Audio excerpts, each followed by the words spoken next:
सर्वरक्षक उस परमपिता परमात्मा को याद करते हुए जो हर समय हम सब लोगों के लिए अन्न, जल, वायु, प्रकाश इत्यादि की समस्त व्यवस्था करता है एवं हमारे मस्तिष्क में हर समय जो ध्यान को प्रदान करता है, उस परमपिता परमात्मा को याद करते हुए उनको कृतज्ञता पूर्वक प्रणाम करते हुए हमने पूर्व में ऋग्वेद के ज्ञान सूक्त का स्वाध्याय किया था, जिसमें हम ज्ञान के बारे में चर्चा की, वेदवाणी के बारे में चर्चा की और उसमें तीसरे मंत्र में जो वेद का आदेश है कि ये जो ज्ञान है जो वेद के माध्यम से हमको मिला, उस वेद ज्ञान को, उस शाश्वत ज्ञान को हम किस तरह से अपना अनुभव बना सकते हैं।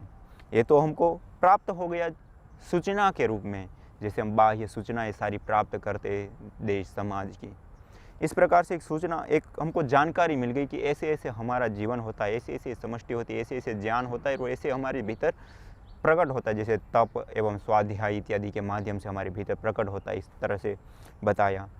और इस तरह की एक पूर्व में एक घटना भी घट चुकी है, जैसे आपको पहले भी बताया कि एक बार स्वामी शरणानंद जी महाराज से एक व्यक्ति ने आकर के पूछा कि ज्ञान जो होता है वो तो पढ़े लिखे लोगों को पढ़ने लिखने से आता है, तो ये जो कई लोग ऐसे मिलते हैं जैसे महर्षि रमण, कबीर जैसे जो लोग हुए, उन्होंने बिना ही पढ़े लिखे इतने बड़े तत्व ज्ञान के उपदेश कर दिए, वो कैसे संभव हैं, वो कैसे हो गया।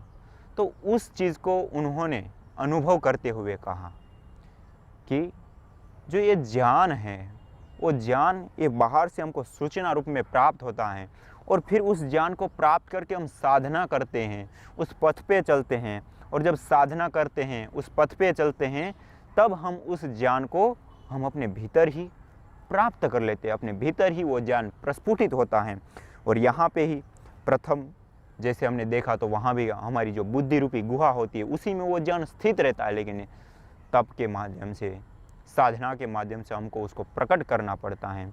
इसलिए वो जो ज्ञान है कब हमारे भीतर प्रकट होता है, जब हमारा चित्त शुद्ध होता है, हमारी बुद्धि शांत होती है, हमारी मन की जो विविध प्रकार की जो चंचलताएं हैं वो जब दूर हो जाती हैं, जो विविध प्रकार की जो उत्सुकताएं हैं वो जब शांत होती हैं, तो हमारे भीतर ही वो ज्ञान स्वतः ही प्रस्फुटित होने लगता है। इसलिए उस ज्ञान को प्राप्त करने के लिए हमको एक साधना करना पड़ता है और उस साधना में धर्मपूर्वक आचरण करना होता है, यम नियमों का पालन करना होता है, अनियंत्रित विचारों को नियंत्रित करना होता है, वृत्तियों का निरोध करना पड़ता है।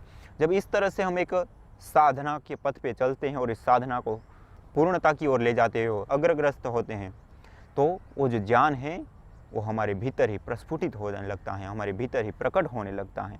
और उस ज्ञान को प्रकट करने के लिए विभिन्न प्रकार के कई सारे साधन बताए जाते हैं।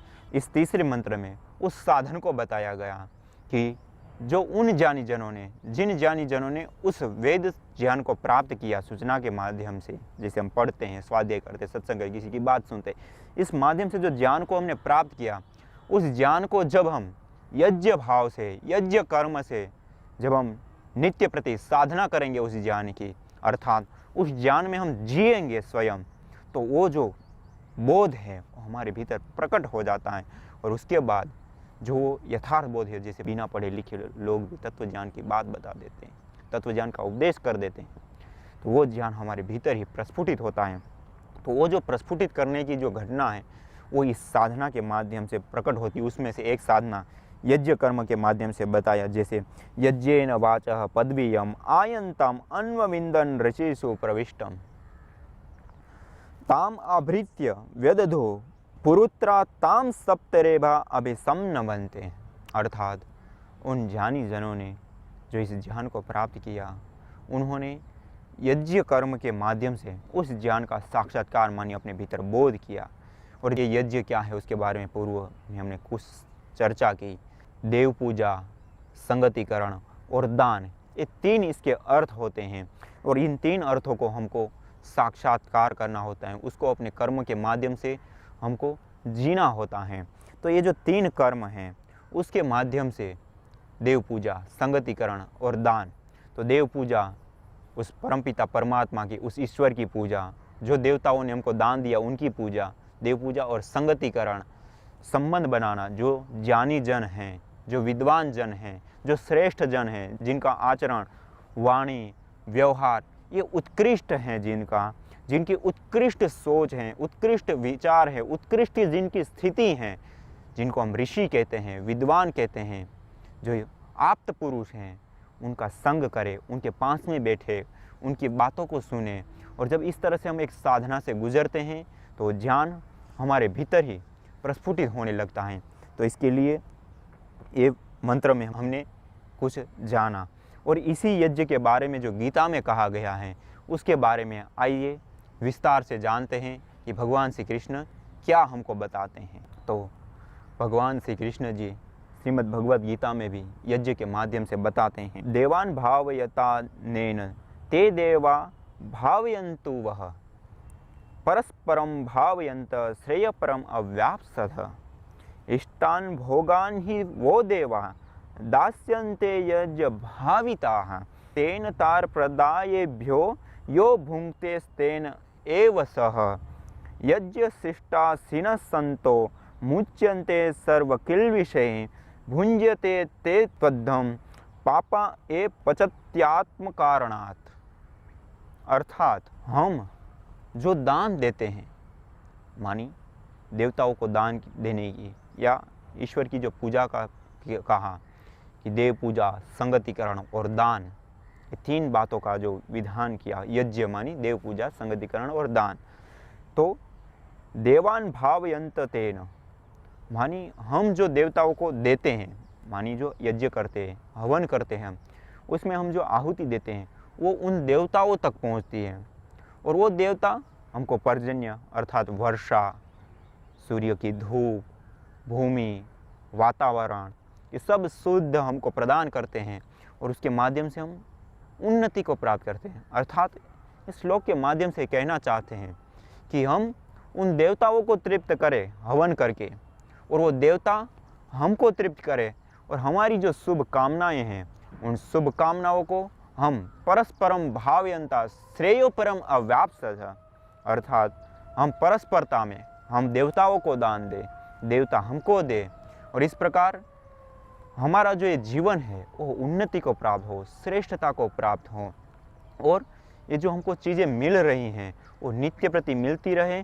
और हमारी जो दिव्य कामनाएं हैं उसको भी हम पूरा करते रहें, और जो परम श्रेय है, निश्रेयस है, उसको परस्परम भावयंता परम श्रेयो अव्याप्सथ, उस परम श्रेय को हम प्राप्त करें।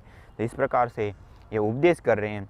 और जो इस प्रकार से नहीं करता है, जो अपने स्वयं के लिए ही भोजन पकाता है, अपने स्वयं के लिए ही भोजन करता है, वो व्यक्ति उस श्रेष्ठता को, उस निश्रेयस को प्राप्त नहीं कर सकता, वो अपनी दिव्य कामनाओं को पूर्ण नहीं कर सकता। क्योंकि जब हम देंगे नहीं, स्वयं ही भोग कर जाएंगे, तो वापस उत्पन्न नहीं होगा। जैसे हम भूमि में उत्पत्ति के लिए पहले दान करते हैं, दानों का, बीजों का दान करते हैं, और वो जो बीज होते हैं वो फलीभूत होते हैं, उसमें धूप चाहिए, वातावरण चाहिए, भूमि चाहिए, प्रकाश चाहिए, ये सारी चीज़ें देवता लोग देते हैं, और उसके माध्यम से वो पैदा होता है।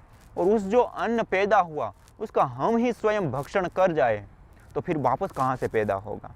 इसलिए वो जो वापस हमारा दान देने की जो पद्धति है, जैसे हम दानों को दान करते, भूमि में बोते हैं, वो एक प्रकार का दान है। इसी प्रकार से जो खाद डालते हैं ज़मीन में, वो भी एक प्रकार का दान है, वो हम दान देते हैं इसलिए वो वापस हमको देता है।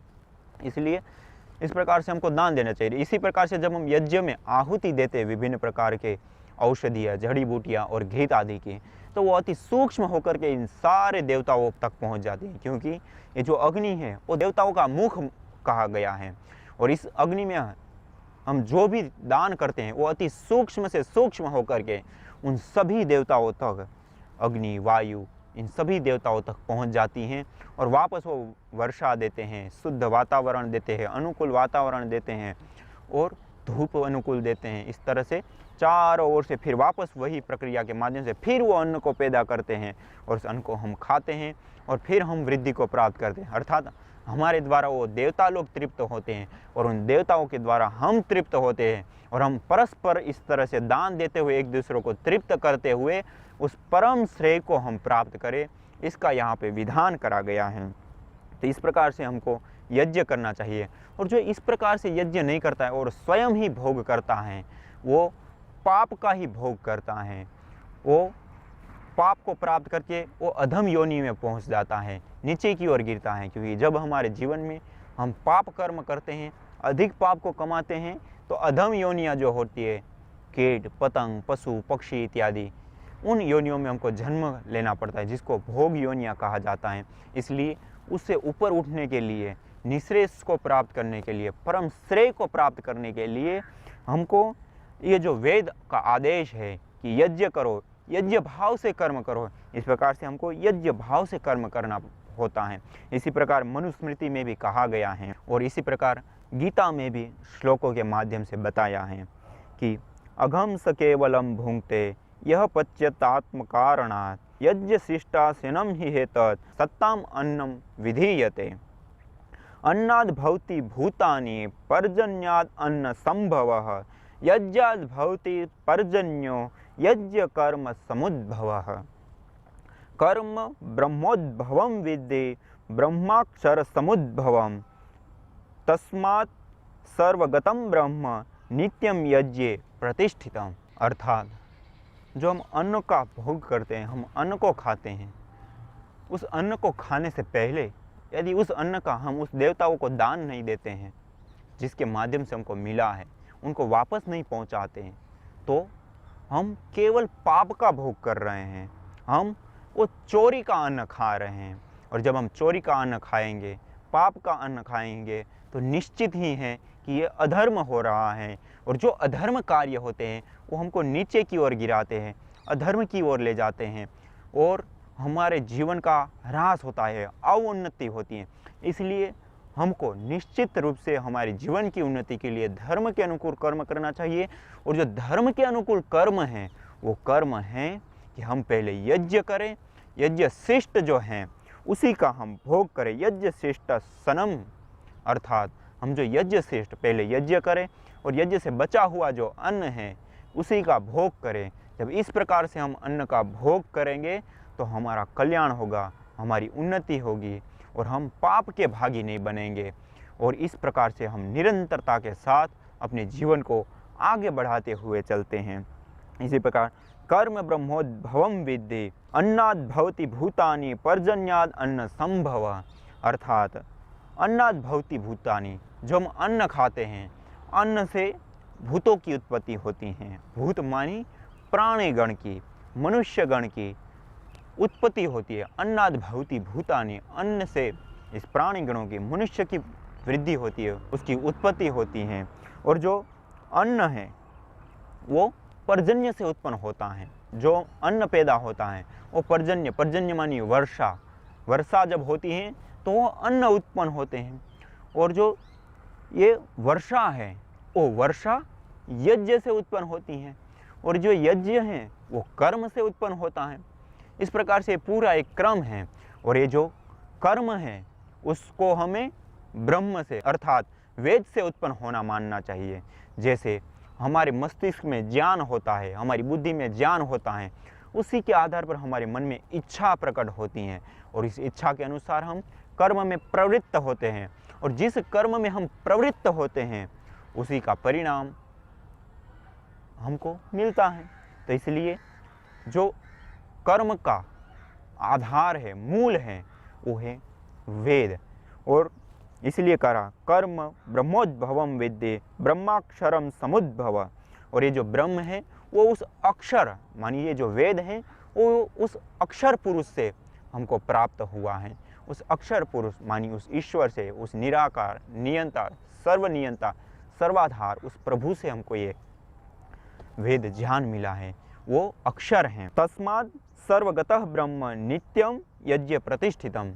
और वो जो सर्वगत ब्रह्म है वो भी इस यज्ञ से प्रतिष्ठित है। अर्थात कहते हैं ना, एको हम बहुत श्याम, उस परमपिता परमात्मा की इस संकल्पना के कारण ये जो सारी यज्ञमय सृष्टि का उत्पादन करता है, अर्थात ये जो सृष्टि का उत्पादन करने वाला वो प्रभु है, वो भी यज्ञ भाव से इस सृष्टि का उत्पादन करता है। और जिस प्रकार वो इस सृष्टि का उत्पादन यज्ञ भाव से करता है, इसी प्रकार से हम इस समष्टि में रहते हुए, इस धरती पर रहते हुए यज्ञ भाव से इन कर्मों को हम भी करें। और जब इस तरह से यज्ञ भाव से इन कर्मों को करेंगे तो हमारा जो कर्म है वो आसक्ति रूप में नहीं बदलेगा और हम सहज रूप से इन सारे कर्मों को करते हुए आसक्ति से छूट जाएंगे और परम निश्रेयस अपवर्ग मोक्ष को प्राप्त करेंगे। इसी प्रकार से इस यज्ञ को ज्ञान के रूप में भी देखा गया है। जैसे हम इस धरती पर आते हैं तो ये सारी चीज़ जो हमको मिलती हैं वो सारा एक उस ईश्वर के यज्ञ का ही एक रूप है। और हम जो ये कर्म करते हैं इस धरती पर, उस कर्म को करते हुए भी हम सारे कर्मों को एक यज्ञ के रूप में देखें। जैसे हमने कुछ कर्म किया, उस कर्म को यज्ञ के रूप में समझे। जैसे हम कोई सेवा कर रहे हैं तो कुछ संसाधनों को पहले लेते हैं, तो वो कहाँ से आता है?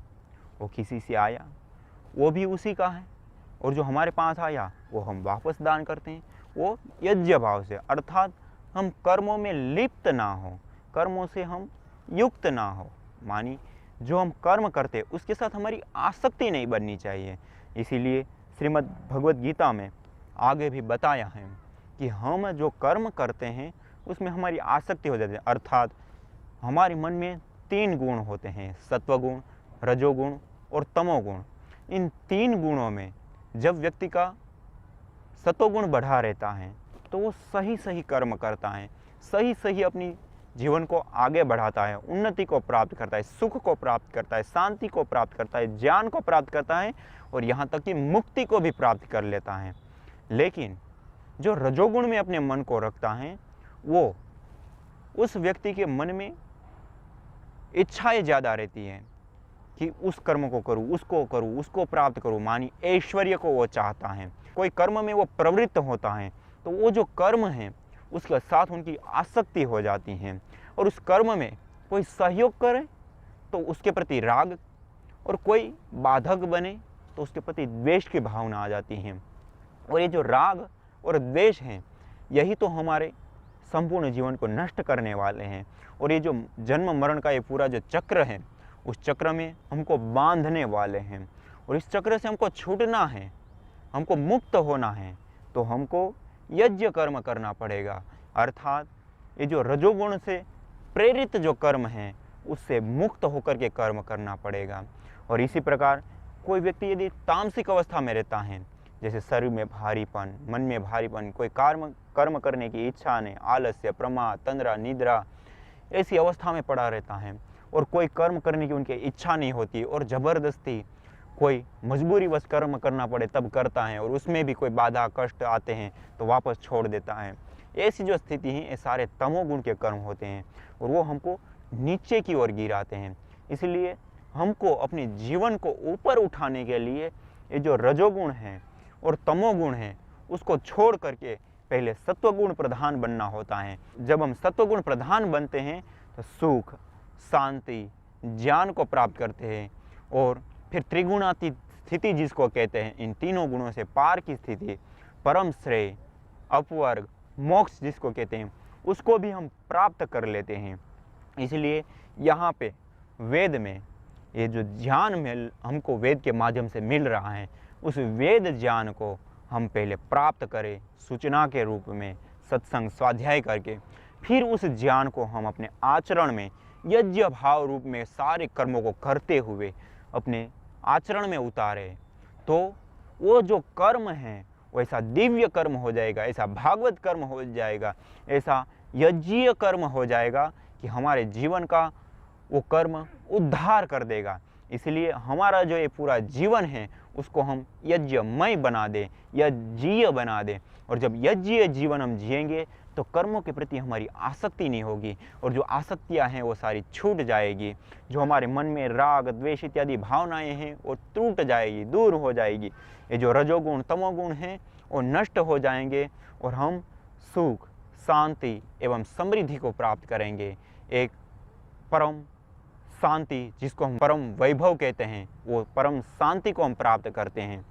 और निःश्रेयस मोक्ष जिनको हम अपवर्ग कहते हैं उसको प्राप्त कर सकते हैं। तो इसका ये मार्ग बताया यज्ञ, और इस यज्ञ के माध्यम से हम पूरे जीवन को यज्ञमय बना करके और अपने जीवन को निःश्रेयस की ओर आगे ले जा सकते हैं। इसी के साथ ओम शांति शांति शांति।